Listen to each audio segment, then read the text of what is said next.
Only thing you hearing, और जो सुनकर काफी मजेदार लग रहा है, वो है टायर्स की स्क्रीचिंग की आवाज। Hi guys, welcome to Time Drive. I'm क्रांति संभव। आ गई है फाइनली कोना इलेक्ट्रिक। Hyundai ने उसे लॉन्च कर दिया है हिंदुस्तान में, and today we at the BIC Buddha International Circuit to test drive this car. That's first drive which is what we are going to do. लेकिन उससे पहले इस कार के बारे में थोड़ी सी जानकारी तो आपको दे दें, और उससे पहले मिलवा तो दें। मिलिए इस बिल्कुल नई इलेक्ट्रिक कोना से।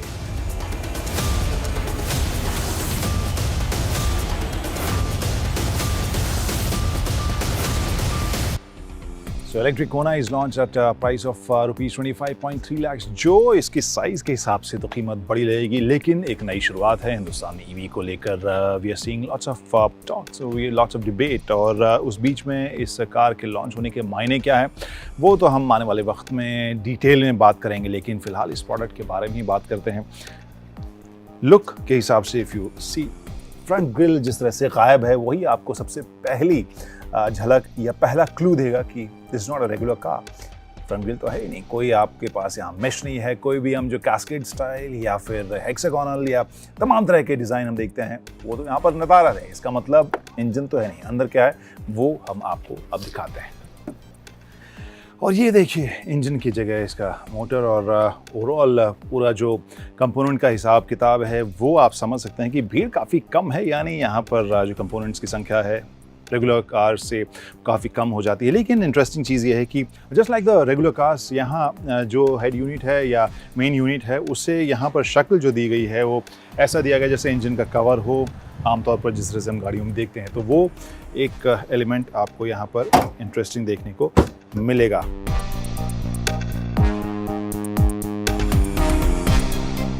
तो ओवरऑल अगर लुक की बात करें यहाँ पर मुझे काफ़ी शार्पनेस ज़रूर नज़र आ रही है, लेकिन जो फील है वो डिस्टिंक्ट तो है, लेकिन ऐसा भी नहीं है कि बहुत ज़्यादा पाथ ब्रेकिंग आपको इसका डिज़ाइन लगे, या फिर एक टाइम में जब हम इलेक्ट्रिक कार्स देखते थे उनका डिज़ाइन ऐसा होता था कि बहुत दूर से ही वो डिस्टिंक्ट नज़र आते थे। यहाँ पर वो मामला नहीं है।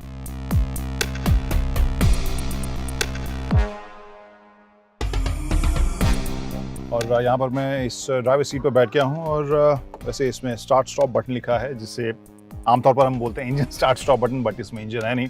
तो स्टार्ट स्टॉप बटन यहाँ पर जो डिस्प्ले और बाकी सारी जानकारियाँ आपको क्या क्या मिल रही हैं हम उसके बारे में बताएंगे। ऑब्वियसली कोई आवाज़ तो आएगी नहीं इस बटन का ऑन होने के बाद। सबसे पहले तो इस इंस्ट्रूमेंटेशन की बात करें, जो दरअसल मल्टीमीडिया डिस्प्ले है, साइज़ बहुत बड़ा नहीं है और बहुत ज़्यादा हाई फाई मैं नहीं कहूँगा, लेकिन yeah it does the job. और most of the features which we look for specially in these kind of cars, वो सारे आजकल जो फीचर्स आपको देखने को मिल रहे हैं वो सारे इसमें आपको मिलेंगे ही। कार की जो जानकारी है वो सब तो आपको इसमें मिलेगा ही, plus Android Auto, Apple CarPlay, और इसके अलावा कार के जो डेटा हैं वो इसमें दिखाई देंगे। फिलहाल 26% इसमें बैटरी बची हुई है, और ओवरऑल जो यूनिट है बहुत ज़्यादा मैं प्रीमियम नहीं कहूँगा, बहुत ज़्यादा लग्जरी वाली हिसाब किताब वाला नहीं कहूँगा, because this comes at price of 25.3 lakhs. तो वहाँ पर पैरामीटर जो है जाहिर सी बात है बदल जाएगा, लेकिन at the end of the day this is an electric car, तो वहाँ पर भी जो कॉन्टेक्स्ट है वो थोड़ा सा बदलता है। एनीवे, इसके नीचे जो AC वेंट्स हैं वो अच्छे से स्टाइलिश कॉम्पैक्ट डिज़ाइन में देखने को मिल रहे हैं, और वही यंग टाइप का डिज़ाइन मुझे लग रहा है। बहुत ज़्यादा मैं इसे रेडिकल या बहुत ज़्यादा कर्वी वाला नहीं देखूँगा।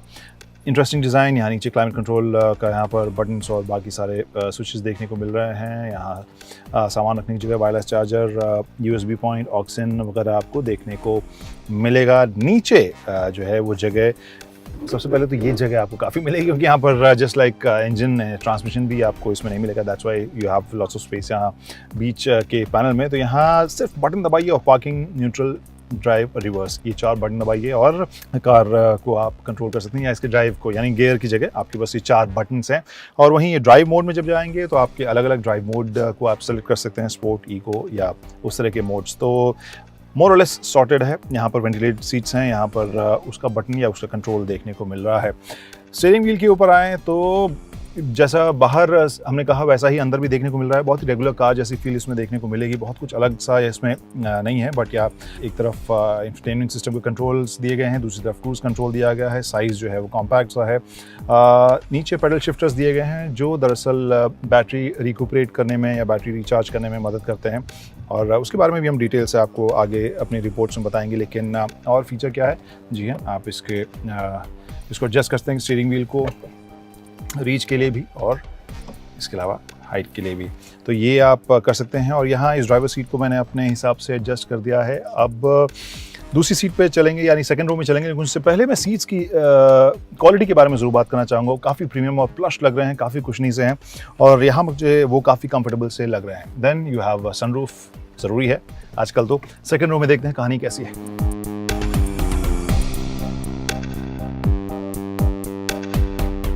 क्रांति Sambhav reporting from second row of Hyundai Kona electric. और सेकंड रो में कहानी थोड़ी सी एक्साइटिंग सी नज़र नहीं आ रही है। स्पेस मेरी हाइट के लिए तो आपको कम मिलेगा ही, एवरेज इंडियन हाइट के लिए भी स्पेस कम मिलेगा, क्योंकि फ्लोर जो है वो है ऊंचा, और उस वजह से आपको थाई सपोर्ट बहुत ज़्यादा मिलेगा नहीं। प्लस नी रूम मुझे कम लग रहा है। एवरेज इंडियन हाइट के लिए भी बस ठीक ठाक एडिक्वेट सी ही जगह मिलेगी। फुट मूवमेंट के लिए भी थोड़ी आपको कम जगह मिलेगी। तो ओवरऑल स्पेस सेकेंड रो में आपको कम मिलेगा। सीट्स काफ़ी प्लश हैं, काफ़ी आरामदेह हैं, और जो एडजस्टेबल आपको हेडरेस्ट दिया गया है, आर्मरेस्ट यहाँ पर दिया गया है, 2 कप होल्डर्स हैं। यहाँ पर राइस इवेंट्स वगैरह तो नहीं दिया गया है, लेकिन headroom I think is adequate for average Indian height. So second row space wise is not very exciting the way this car is, specially while driving, वो हम आपको आगे बताएंगे। लेकिन प्रैक्टिकलिटी का एक और हिस्सा क्या होता है, यहाँ लगेज स्पेस भी देख लेते हैं। और पिछले हिस्से में आमतौर पर हम नाम के साथ ट्रिम लेवल्स वगैरह देखते हैं, ट्रिम की डिटेल, लेकिन यहाँ पर है इलेक्ट्रिक लिखा हुआ, वो आपको अनोखा सा देखने में ज़रूर मिलेगा। स्पेस के हिसाब से अगर देखें तो आप स्पेस तो यहाँ पर काफ़ी है। यहाँ इस पैकेज में आपको क्या देखने को मिल रहा है, चलिए एक नज़र डालते हैं। और पैकेज में कड़ान, ये देखिए एक चार्जर। जी हाँ, ये बहुत ही इंटरेस्टिंग, और अभी हमारे किसी मित्र ने ट्विटर पर बहुत ही इंटरेस्टिंग ट्वीट भी किया था कि थोड़े दिनों में जिस तरह से हम आपस में डिस्कस करते थे कि आपके पास सी टाइप चार्जर या माइक्रो USB या दूसरे टाइप के चार्जर हैं दोस्त के घर जाते ही, वैसे अब पूछा जाएगा अच्छा आपके पास Hyundai का चार्जर है, स्कोडा का चार्जर है। I mean that's a joke, but still. तो ये इसका चार्जर यहाँ पर देखने को मिल रहा है। जगह ठीक ठाक आपको देखने को मिलेगी। इसके अलावा क्या है, और यहाँ आपके पास स्पेयर व्हील, बहुत ज़्यादा कुछ स्पेस नहीं है, लेकिन जैसा हमने देखा ठीक ठाक सी जगह, एडिक्वेट सी जगह। और इस साइज़ की जो गाड़ी में जो जगह निकाली जा सकती है वो निकली है, except for second row.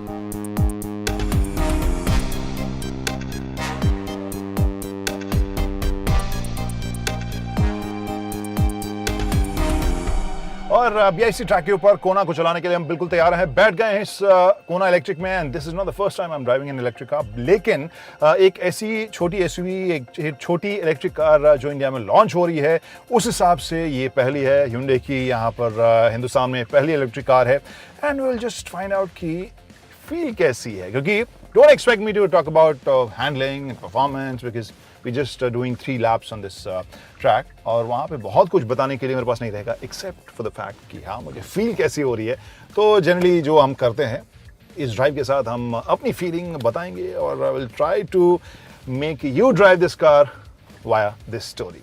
So let's go.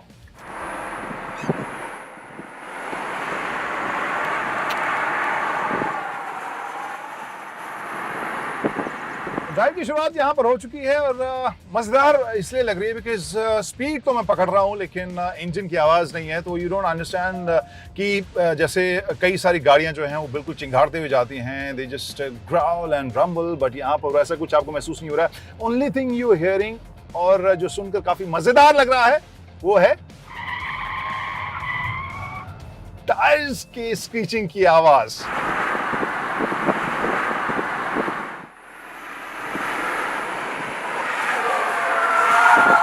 While going through the corners, you definitely feel कि इसका वजन जो है वो आपको ज़्यादा ज़रूर महसूस होगा। लेकिन एक चीज़ मैं ज़रूर कहूँगा इस कार के बारे में कि वो स्पीड के मामले में थोड़ी सी डिसेप्टिव है। Why? Because जो साउंड है, जो एक आवाज़ की हमारी आदत हो जाती है पेट्रोल डीजल इंजन के साथ, एक खास तरह के साउंड की आदत होती है when we are pushing it, when it is going through the corners, वहाँ पे इसकी जो स्पीड है वो उस हिसाब से ज़्यादा हो जाती है बिकॉज इट इज़ क्वाइट।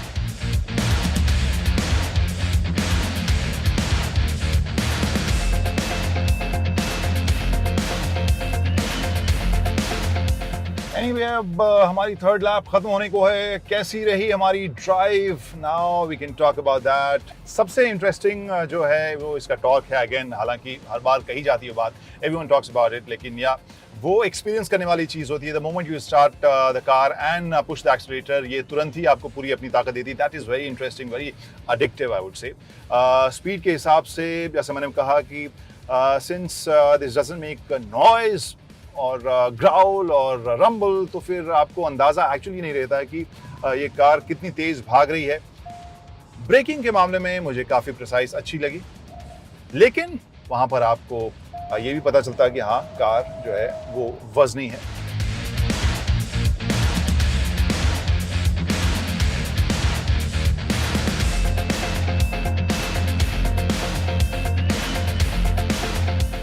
तो हमारी तीसरी लैप भी खत्म हो गई and I can definitely say that drive wise अब मुझे काफ़ी मज़ेदार लगी। पिछली सीट पर बैठे थे वो मामला काफ़ी टाइट लगा, लेकिन ड्राइव के हिसाब से अगर आप सोचें तो भले ही एनवायरनमेंट फ्रेंडली की बात होती है और रिस्पॉन्सिबल सिटीज़न की बात होती है, ग्लोबल वार्मिंग की बात होती है, लेकिन अगर आप तेज़ तर्रार तेज़ रफ्तार गाड़ी चलाने के शौकीन हैं तो वहाँ पर भी जो इसका एक्साइटमेंट वाला जो एंगल है, फैक्टर है, वो काफ़ी प्रोमिनेंट है।